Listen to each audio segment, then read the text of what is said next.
பேருந்தில் நீ எனக்கு ஜன்னலோரம் பின்வாசல் பின்வாசல் முற்றத்தில் நீ துளசி மரம். அவ்வளோ ஐடியலான ஆள் நீயே, உன்னை விட்டுற முடியுமா? ம் அப்படிங்கிற மாதிரி இருக்கு நாம் இந்த நார்சிஸ்ட்டை பற்றி பேச வேண்டிய சொல்ல வேண்டிய விஷயங்கள் அப்படிங்கிறது. ஸோ இன்னைக்கு பார்க்க போகிறதுங்கிறது ஸ்லீப்பர் பஸ்ஸில் போகிற மாதிரி ஸ்லீப்பர் நார்சிசிஸ்ட். ரொம்ப ஷட்டிலாக ஒரு நார்சிஸ்ட் வந்து எப்படி ப்ளே பண்ணி அவங்களுக்கு தேவையான விஷயங்களை சாதிச்சுப்பாங்க, அதில் நமக்கு வரக்கூடிய டேமேஜ் என்ன, அதை எப்படி நம்ம ப்ரிவென்ட் பண்ணுறது இப்படிங்கிற விஷயத்தை பற்றி நம்ம பார்க்க போகிறோம். Before we gonna topic, this is what narcissist free life webinar அப்படிங்கிறது ஐ திங்க் மண்டேவே தொடங்க போது. தாராளமாக நீங்கள் வந்து உடனே கலந்துக்கங்க. இப்போ ஆன்கோயிங்கில் போய்கிட்டு இருக்கு. வீக்லி வந்து இந்த வெபினார் ஓரியன்டான விஷயங்கள்ங்கிறது 2 days ஒன்ஸ் அப்படிங்கிறது நிறைய பேர் வந்துட்டு இருக்கிறனால நிறைய வெபினார்ஸ்ங்கிறது அடிக்கடி தொடங்கிட்டே இருக்கு. இந்த நார்சிஸ் ஃப்ரீ லைஃப் வெபினார் அப்படிங்கிறது இது 10 days program.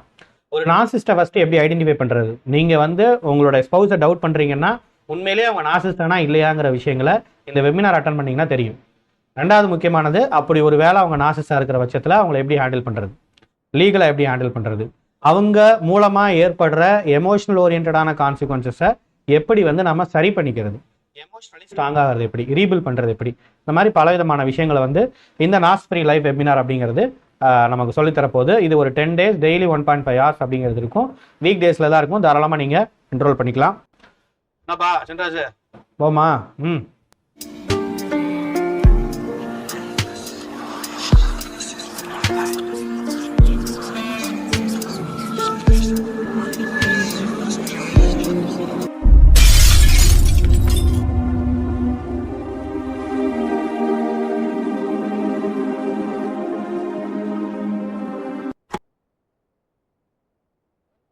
Human Expert Tamil. I am your Rajkumar Pandian, psychologist. அப்புறம் எப்படி போயிட்டு இருக்கு எல்லாமே? அனைத்தும் நலமா? ஸ்லீப்பர் நார்சிசிஸ்ட் இதுகளை பாரு, அமைதியாக இருந்துக்கிட்டு என்னென்ன வேலைகளை பண்ணுது பாரு. ஆமாம், இப்போ என்ன பண்ணுறோங்கிறத பார்க்க போகிறோம்.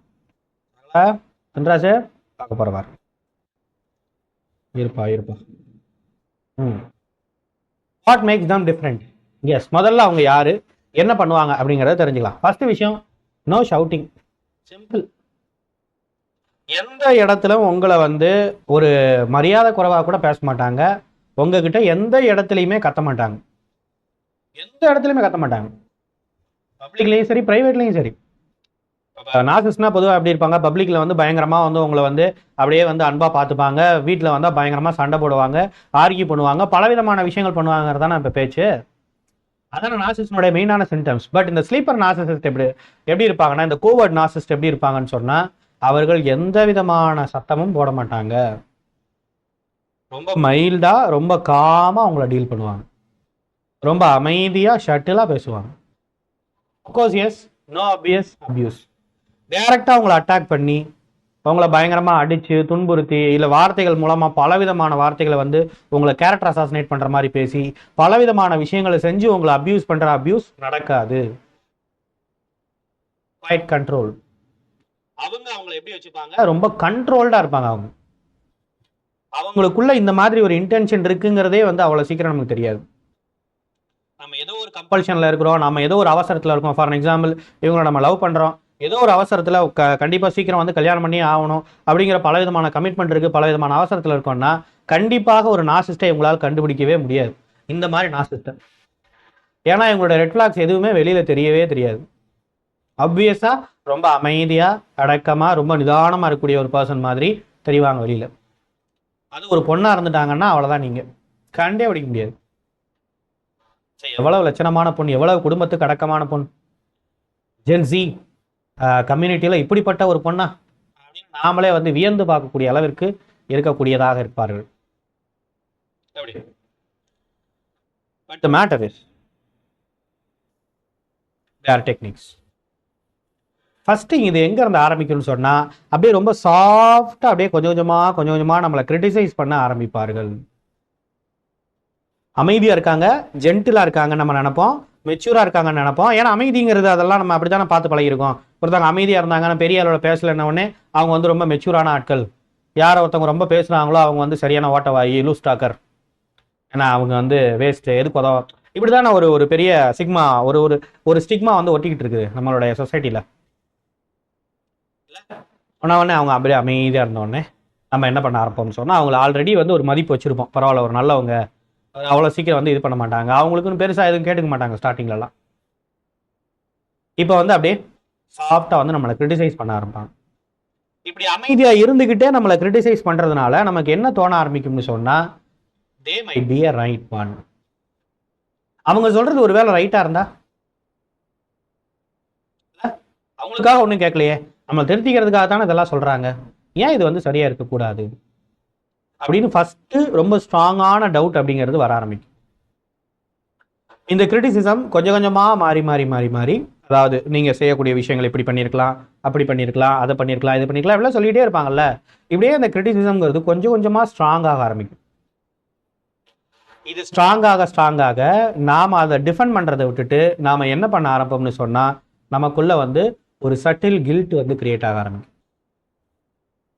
ஒரு குற்ற உணர்ச்சிங்கிறது நமக்குள்ள கில்ட் ஆக ஆரம்பிக்கும். இது வரைக்கும் நம்ம செய்யறதெல்லாம் சரின்னு நான் நினைச்சுக்கிட்டு இருப்போம். இப்ப நம்ம செய்யறது சரி தப்பு அப்படின்லாம் சொல்றதுக்கு ஒரு ஆள் வந்துட்டாங்கன்னு நம்ம நினைப்போம். இவங்க சொல்றது எல்லாத்துலயும் பார்க்கும்போது மேக்சிமம் தவறுகள் இருக்கும். இந்த மாதிரி விஷயங்கள்லாம் தப்பு பண்றீங்கன்னு இவங்க சொல்ற விஷயம் வச்சு நம்ம பார்க்கும்போது, அப்படி எக்ஸாக்ட் அவங்க என்ன சொல்றாங்களோ அந்த விஷயம் வச்சே நம்ம பார்க்கும்போது, ஆட்டோமேட்டிக்கா நம்மளை பத்தி நமக்குள்ள ஒரு பெரிய கில்ட் நமக்குள்ள வர ஆரம்பிக்கும். இவ்வளவு நாளா இவ்வளவு தவறா நம்ம தெரியாம செஞ்சுக்கிட்டு இருந்தோம், இவ்வளவு தப்பு செஞ்சுக்கிட்டு இருந்தோமா நாம என்னமோ நம்ம ஒரு நார்மல் பர்சன் நினைச்சுக்கிட்டு இருக்கோமே, நாம என்னமோ சரியான வழியில தான் போயிட்டு இருக்கோம் நினைச்சிட்டு இருக்கோமே, நம்ம எல்லாமே ரொம்ப கரெக்டா பண்ணிட்டு இருக்கோம் நினைச்சிட்டு இருக்கோமே, நம்ம சரியான ஆட்களுக்கு சரியான வேல்யூ கொடுத்துக்கிட்டு இருக்கோம் நினைக்கிறோமே. ஆனா இவங்க சொல்ற விஷயங்கள்லாம் வச்சு பார்க்கும்போது நாம சரியான ஒரு ஆளை தேர்ந்தெடுக்கல, நிறைய நம்மளை வந்து அப்படியே நம்ம வந்து இன்னசென்ட், நம்மளை எல்லாரும் ஏமாத்துறாங்க அப்படிங்கிற மாதிரியான விஷயங்கள், இன்க்ளூடிங் நம்மளுடைய அம்மா அப்பா முதற்கொண்டு, நம்மளுடைய சிஸ்டர் பிரதர் முதற்கொண்டு எல்லாரும் நம்ம ஏமாற்ற ஆரம்பிக்கிறாங்க அப்படிங்கிற ஒரு விஷயங்கிறது இவங்க சொல்றத வச்சு பார்க்கும்போது, அந்த விஷயங்களை வந்து பார்க்கும்போது நமக்கு சில விஷயங்களை வந்து பட ஆரம்பிக்கும், இப்பெல்லாம் நமக்கு தோண ஆரம்பிக்கும். அப்ப இவ்வளவு நாள் இவங்க எல்லாத்தையும் நம்ம வந்து முட்டாள்தனமா நம்பிக்கிட்டு இருந்தோமா, பிளைண்டா வந்து பிலீவ் பண்ணிட்டு இருந்தோமா? ஃப்ரெண்ட்ஸ் இருக்கிறாங்க, அவங்க நமக்காக எல்லாமே செய்வாங்க நினைச்சுக்கிட்டு இருந்தோம். ஆனா பார்த்தா இவங்க சொல்ற விஷயங்கள் எல்லாத்தையும் வச்சு பார்க்கும்போது அவங்க செய்யற ஒவ்வொரு விஷயத்துக்கு பின்னாடியும் ஏதோ ஒரு ஹிடன் இன்டென்ஷன் இருக்கு மாதிரி தெரியுது, ஏதோ ஒரு மறைமுகமான நோக்கம் இருக்கு போலயே இதுல. அப்ப இந்த உலகத்தை இது வரைக்கும் நாம ரொம்ப வெள்ளந்தியாவே பார்த்துட்டோம் போலயே, இது அப்படி இல்லை போலயே. இது ஒரு பார்வை. ரெண்டாவது, நாம நம்மளை பத்தி பார்க்கக்கூடிய விஷயங்கள் ஒரு கட்டத்துல வந்து நம்ம பார்க்கும்போது, இவங்க சொல்ற விஷயங்கள்லாம் வச்சு பார்க்கும்போது நமக்குள்ள வந்து எல்லா விதமான விஷயங்களையும் தவறா பண்ணிக்கிட்டு இருக்கோம். இப்படி தவறா பண்றதுக்கான காரணம் என்ன? நமக்குள்ள ஒரு பெரிய இன்ஃபீரியாரிட்டிங்கிறது இருக்கோ, சில இடங்கள்ல நம்ம செல்ஃபிஷாவும் நடந்துக்கிறோமோ, ஒருவேளை நம்மளுடைய சந்தோஷத்துக்காக மற்றவங்களுடைய சந்தோஷத்தை கெடுக்கிற மாதிரி இருக்கிறோமோ, ஒருவேளை இவ்வளவு நெருங்கி வர்றாங்க இவங்க, இவ்வளவு நம்மளுடைய ஸ்பௌஸா இருக்கிறாங்க, இவங்களுக்காக எல்லாம் செய்யறதை விட்டுட்டு நம்மளுடைய சந்தோஷம், நமக்கு தேவையான விஷயங்களும் கண்டு போயிட்டு இருக்குமோ, அவங்களுக்கு தேவையான விஷயங்களை நம்ம மறந்துடுறோமோ. எவ்வளவு நம்ம செய்யறோம், அப்படி செய்யறோம், ஓரளவுக்கு செய்யறோம், பட் இது வந்து சரியா வந்து ஒரு சரியான ஒரு மேரேஜ் லைஃப்க்கு தேவையான விஷயங்களை நம்ம செய்யாம விட்டுறோமோ, அவ்வளவு சரியில்லையோ அது அப்படின்னு பலவிதமான ஒரு எண்ணங்கள் நமக்குள்ள வர ஆரம்பிக்கும். இது நமக்குள்ள ஒரு கில்ட்டை வந்து ட்ரிகர் பண்ண ஆரம்பிக்கும். அவங்க சொல்றது எல்லாத்துக்கும் பின்னாடி வந்து இந்த மாதிரியான சில சின்ன சின்ன ஆதாரங்களை வச்சுட்டு அவங்க சொல்லும் போது நமக்குள்ள பலவிதமான கன்ஃபியூஷன்ஸ் அப்படிங்கிறது ஆகும். Important thing, kindness with strings. இப்படிப்பட்ட ஒரு ஆளுக்கு பாசம்ங்கிறது ஒருத்தவங்க காட்டுறாங்கன்னா அது எவ்வளவு பெரிய சூப்பரான ஒரு விஷயம். கில்ட் நமக்குள்ள வந்துருச்சு, நாம ஒரு இன்ஃபீரியரான ஒரு ஆள், நமக்குள்ள பலவிதமான தவறுகள் இருக்கு, இருந்தாலும் கூட அவங்க எல்லாத்தையும் மன்னிச்சு நம்மளை ஏத்துக்கிறாங்களே, சூப்பரா இருக்கு. பட் எவ்வளவு நாள் தான் அவங்க பொறுத்துக்கிட்டு இருக்க முடியும்? எவ்வளவு நாள் தான் வந்து எல்லாத்தையும் பொறுத்துக்கிட்டு அவங்க வந்து கைண்ட்னஸ் எனக்கு பிரைஸா கொடுத்துக்கிட்டு இருப்பாங்க, எனக்கு கிஃப்ட் பண்ணிட்டு இருப்பாங்க? எவ்வளவு நாள் தான் அவங்களும் என்னை லவ் பண்ணிட்டு இருப்பாங்க? நான் ஒரு சஃபிஷியண்டா இந்த ரிலேஷன்ஷிப்புக்கு சஃபிஷியண்டான ஆளா இல்லாம இருக்கேனே, இந்த வேர்ல்டுக்கு சஃபிஷியண்டான ஆளா இல்லாம இருக்கேனே, ஃபியூச்சர் ஓரியன்டான விஷயங்கள்ல வெறும் என்னை பத்தி மட்டுமே நினைக்கிற ஒரு செல்ஃபிஷான ஒரு ஆளா இருக்கிறேன் நான். ஒரு பக்கம் எக்ஸ்ட்ரீம் வெள்ளந்தியா இருக்கிறேன், இன்னொரு பக்கம் எக்ஸ்ட்ரீம் செல்ஃபிஷா இருக்கிறேன் இவங்களோட விஷயத்துல. இப்படிப்பட்ட ஒரு ஆளுக்கு வந்து இவங்க வந்து அன்பு கொடுக்குறாங்க அப்படின்னா ஒரு பெரிய விஷயம் அப்படின்னு ஒன்று நினைப்போம். ரெண்டாவது, அவங்களே சில நேரங்களில் நேரடியாகவும் மறைமுகமாகவும் இதை நம்ம கிட்ட சொல்லுவாங்க. ஒரு கண்டிஷனலாக வந்து அவங்க கொடுக்கக்கூடிய அன்பு, அவங்களுடைய அக்கறை எல்லாமே வந்து ஒரு கண்டிஷனலாக இருக்கும். அப்படியே கண்டிஷனலாக கொஞ்சம் கொஞ்சமாக மாற ஆரம்பிக்கும். என்ன கண்டிஷனலாக மாற ஆரம்பிக்கும்? நீங்கள் இனிமேல் இதெல்லாம் செய்யாமல் இருந்தீங்கன்னு சொன்னால் உங்களுக்கான அன்புங்கிறத இன்னும் என்னால் நல்லா கொடுக்க முடியும். நான் கொடுக்க தான் விரும்புகிறேன், ஆனால் நீங்கள் அதுக்கான ஸ்பேஸை கொடுக்கல. இவங்ககிட்டெல்லாம் எல்லாம் நீங்கள் வந்து ஏமாந்துக்கிட்டு இருக்கீங்க. இவங்களுக்கு நிறைய வந்து நீங்கள் ஸ்பேஸ் கொடுக்குறீங்க, டைம் கொடுக்குறீங்க, எனர்ஜி கொடுக்குறீங்க, எல்லாம் கொடுத்துக்கிட்டு இருக்கீங்க. அப்போ என்கிட்ட எவ்வளோ அன்பு இருந்தாலும் அந்த விஷயங்களை உங்களால் உங்ககிட்ட கொண்டு வந்து கொடுக்குற அளவுக்கு, உங்ககிட்ட வந்து கொடுக்குற அளவுக்கு வந்து அந்த ஸ்பேஸ் வந்து நீங்கள் எனக்கு கொடுக்க மாட்டேங்கிறீங்க. Seems like very logical. ஆமாம் இல்லை அப்படின்னு யோசிக்க ஆரம்பிக்கணும். Seems very logical. அங்கே தாங்க ஆரம்பிக்குது. What is their techniques? Hidden damages. இப்படியே வந்து கொஞ்சம் கொஞ்சமாக போய்கிட்டே இருக்க நாம் வந்து அவங்களுக்கு என்ன பண்ண ஆரம்பிப்போம்? அதீதமான ஸ்பேஸ் கொடுக்க ஆரம்பிப்போம். இப்போ இது வந்து ஒரு கான்சியஸ் மைண்டுக்கு வந்துருச்சு. ஓகே, நாம் வந்து இவங்களுக்கு ஸ்பேஸ் கொடுக்கல, நாம் வந்து மற்றவங்ககிட்ட வெள்ளந்தியாக இருக்கும், இவங்ககிட்ட கொஞ்சம் குறுவலாக இருக்கிற மாதிரி இருக்குது, அதனால் இவங்களுக்கான ஸ்பேஸ் கொடுப்போம், இவங்க கூட நம்ம வாழ்க்கையை ஸ்பெண்ட் பண்ணுவோம், சந்தோஷமாக இருப்போம். இவங்களுக்காகத்தானே நம்மளுடைய வாழ்க்கை, வேறு யார் இருக்க போகிறா நம்மளுடைய வாழ்க்கையில்? வாழ்க்கைன்னா என்ன? மேரேஜ் ஆனதுக்கப்புறம் வாழ்க்கை என்ன? ஸ்பவுஸ் கூட வாழ்றது தானே வாழ்க்கை, வேற என்ன? மற்றவங்களுடைய விஷயங்கள் எல்லாம் அப்படியே கொஞ்சம் கொஞ்சமாக ஷட் டவுன் பண்ணிட்டு, இவங்களுக்கு பிடிக்காத விஷயங்களை ஏன் செய்யணும்னு சொல்லிட்டு கொஞ்சம் கொஞ்சமாக இவங்களுக்கு தேவையான விஷயங்கள்லாம் நம்ம செய்ய ஆரம்பிக்கும் போது ஸ்டார்டிங்கில் ரொம்ப நல்லா இருக்கும். ஆனால் ஒரு கட்டத்துக்கு மேலே இது எமோஷனல் ஓரியன்டாக நம்மளை ட்ரை பண்ண ஆரம்பிக்கும்.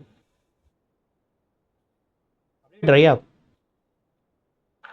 எமோஷனல் ஓரியன்டாக அவங்க நம்ம நினச்சோம்ல, ஓகே இவ்வளோ கொடுக்கலாம், இவங்களுக்கு கொடுத்தோம்னா அவ்வளோ அன்பு கிடைக்கும், கரெக்டாக ஒரு நல்ல ஒரு வாழ்க்கை வாழலாம்னு ஒரு லிமிட் நம்ம செட் பண்ணி வச்சுருப்போம்ல, அந்த லிமிட்டை நம்ம போய் அடையும் போது தான் நமக்கு தெரியும் நீ செஞ்சதெல்லாம் ஒன்றுமே இல்லைன்னு அவங்க சொல்லுவாங்க. இதையும் ரொம்ப ஷட்டிலாக ரொம்ப மறைமுகமாக சொல்லுவாங்க. அப்போ இன்னும் கொஞ்சம் கொடுக்கலான்னு கொடுக்க நம்மளுடைய நமக்குன்னு எந்த விதமான விஷயங்களும் நம்மளால் வந்து செஞ்சுக்க முடியாது. நம்மளுடைய ஃபேமிலிக்குன்னு எதையும் செய்ய முடியாது, நம்ம ஃப்ரெண்ட்ஸுக்குன்னு எதையும் செய்ய முடியாது, எதுவுமே இருக்காது.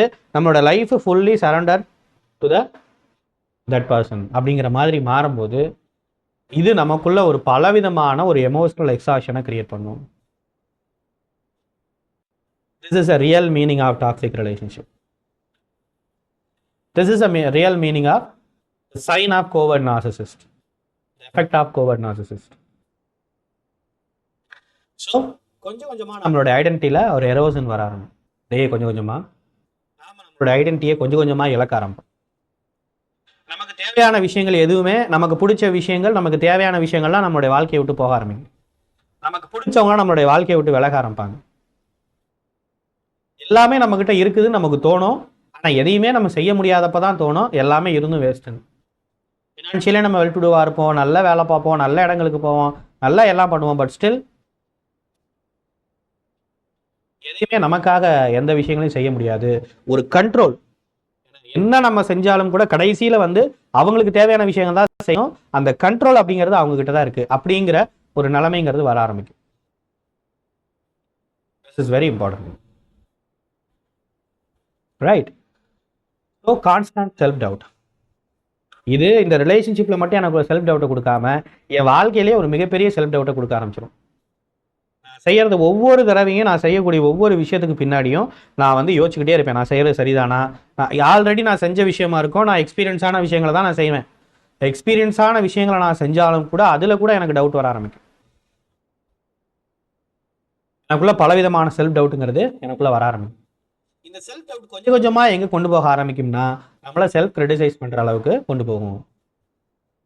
நம்மளை ஒரு பேட் லக் மாதிரி நம்மளே ஃபீல் பண்ணிப்போம். நீ ஒரு வேஸ்ட், அவ்வளோதான், நீ எதுக்கு இருந்து என்ன பண்ண போற, நீ இந்த உலகத்தில் இருந்து என்னத்தை நீ சாதிக்க போற, எந்த ஒரு விஷயத்தையும் உன்னால் ஒழுங்காக செய்ய முடியாது. நார்மலாக சில ஆட்கள்லாம் செய்கிறாங்கல்ல, அந்த மாதிரி நார்மல் விஷயத்தை கூட உன்னால் வந்து எதையும் செய்ய முடியாது அப்படின்னு நமக்குள்ள இதுக்குள்ள இருக்கக்கூடிய இந்த மாதிரியான ஒரு செல்ஃப் டவுட் அப்படிங்கிறது நமக்குள்ள ஒரு எமோஷனல் ஓரியன்டா ஒரு டீஹைட்ரேஷனை ஏற்படுத்தும். அப்படியே ஒரு மாதிரி டீஹைட்ரேட் ஆனால் எப்படி இருக்கும், அந்த மாதிரி எமோஷனல் நம்ம டீஹைட்ரேட் ஆகும், உடம்புல சத்தெல்லாம் போன மாதிரி இருக்கும். உடம்புல இருக்கக்கூடிய ஸ்ட்ரென்த் எல்லாம் வந்து நம்மளை விட்டு போன மாதிரி இருக்கும். ஏதோ ஏதோ நடமாடிக்கிட்டு இருக்கோம், போய்கிட்டு இருக்கோம், வந்துகிட்டு இருக்கோங்கிற மாதிரி நமக்கு தோண இருக்கும். This is how the sleeper narcissist do it. அப்போ இதில் நம்ம என்ன பண்ண வேண்டியது இருக்கு அப்படிங்கிறது ரொம்ப ரொம்ப முக்கியமானது.